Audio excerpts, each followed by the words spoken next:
But what I say to those church leaders is this: victims will not go away.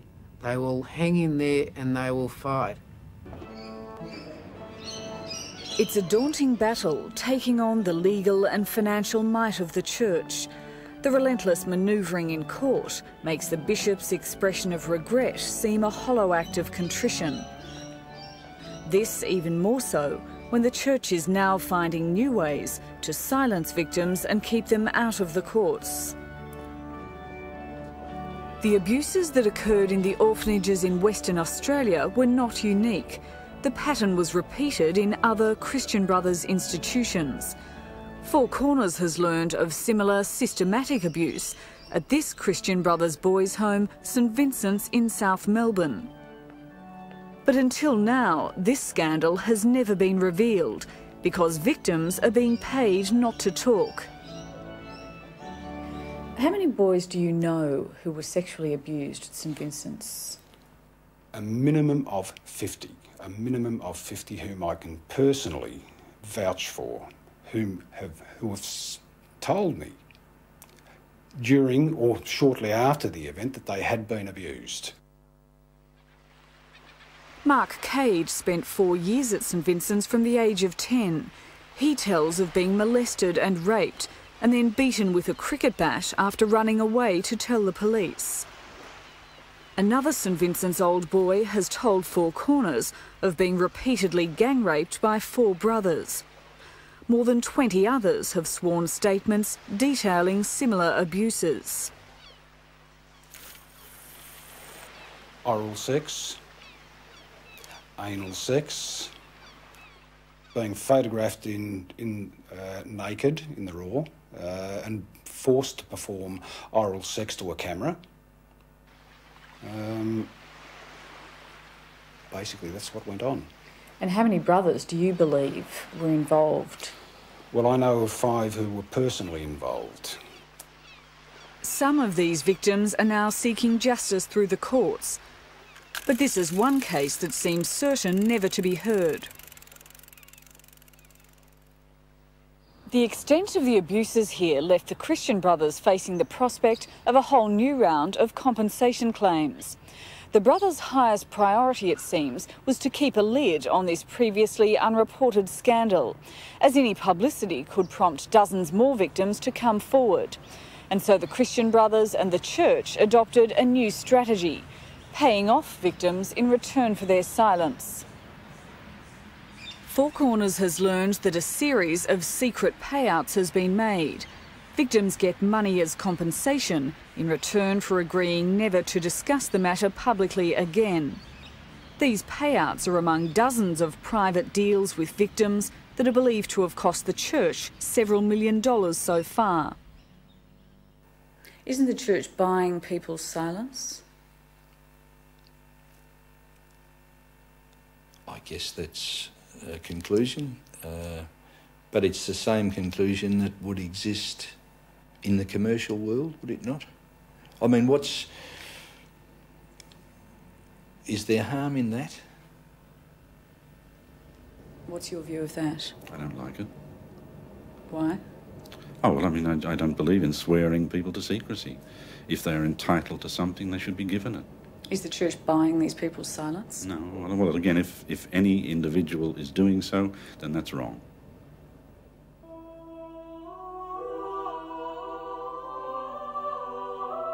To have a spiritual dimension to our lives is important.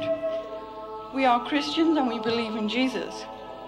But the harm that the church has done to our spiritual life, and by the way that you have treated us and continue to hold on to power, has damaged our spiritual life enormously.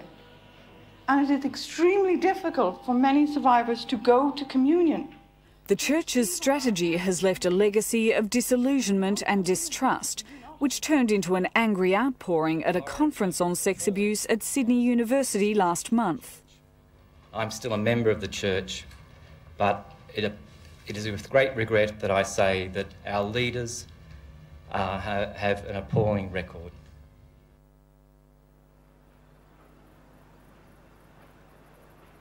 This crisis of faith may cost the bishops much more than the money paid to victims, because in their zeal to protect the assets, they're losing the people who are the church.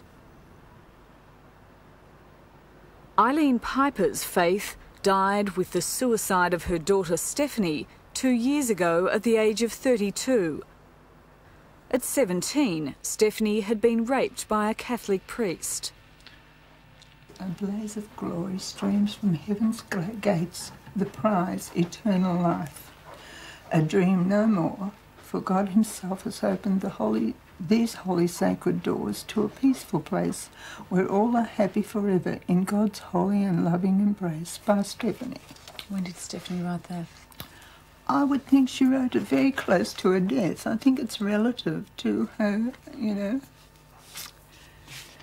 what she had intended to do. I didn't know she wrote it. I found it amongst all these others. So what do you think Stephanie was going through at this time? A torment, trying to survive through it all, I think, but unable to. And Stephanie kept her rape a secret for 15 years. She only told Eileen in 1993. Then she went to the church, accompanied by her brother, to make a formal complaint. They saw the Archbishop's assistant, Monsignor Cudmore, in Melbourne. Monsignor Cudmore and another priest were in attendance at this meeting. And Stephanie became very afraid of Monsignor Cudmore. He was very abrupt. He certainly was not warm. And in fact, my son, he was really disgusted at his attitude. And as soon as they came out, Stephanie broke down and cried.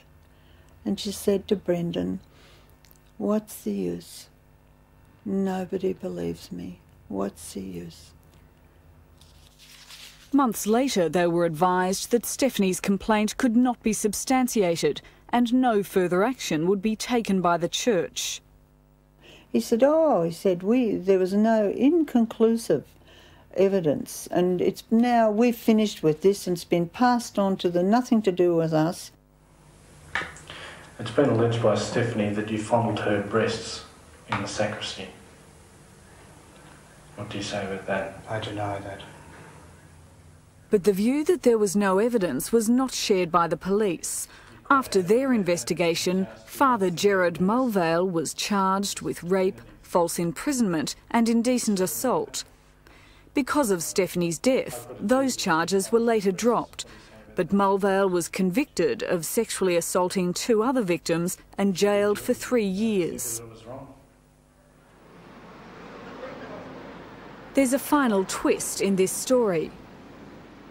At Mulvale's committal, his lawyers produced a witness who said Stephanie had set out to seduce the priest. While giving evidence, however, the young man broke down and told how he'd been pressured to make the statement by another priest. He instructed me what to say and we went over the statement several times. He instructed me that we had to put Stephanie Piper down and make her seem thoroughly horrible. He said to include words that would make Stephanie appear quite cheap.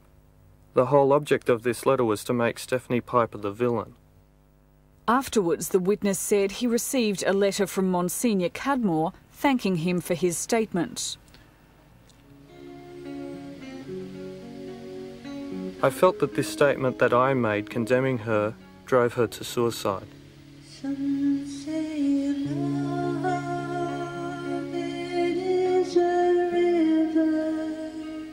This home video of Stephanie was taken 2 years before she died. Stephanie wrote before her death of fear and pain like an unending nightmare. It all comes back to haunt me like some cruel joke, like it was happening all over again. She said in her police statement, "This has destroyed my life." Are you satisfied with how the whole case of Stephanie Piper and Father Mulvale was handled by you? Yes, I am satisfied with what I did. I have terrible regrets about what Stephanie did in taking her own life. But you don't feel at all responsible? No, I do not. What do you think the Church's priorities are in dealing with this issue? The Church, the Church and the Church. And the victims? The victims, I believe, are secondary. And a soul afraid of dying that never learns to live. It really has shattered my faith. I have faith in myself. I believe in myself. I believe in Stephanie. I believe in all the good things in life. But my faith, no. No, that is not part of me. I doubt if it ever will be. Are you angry at the Church? I don't like that word angry. I'm not an angry person. I'm disgusted, disillusioned, deeply disappointed. I thought the Church were there to help those in need. Stephanie needed them.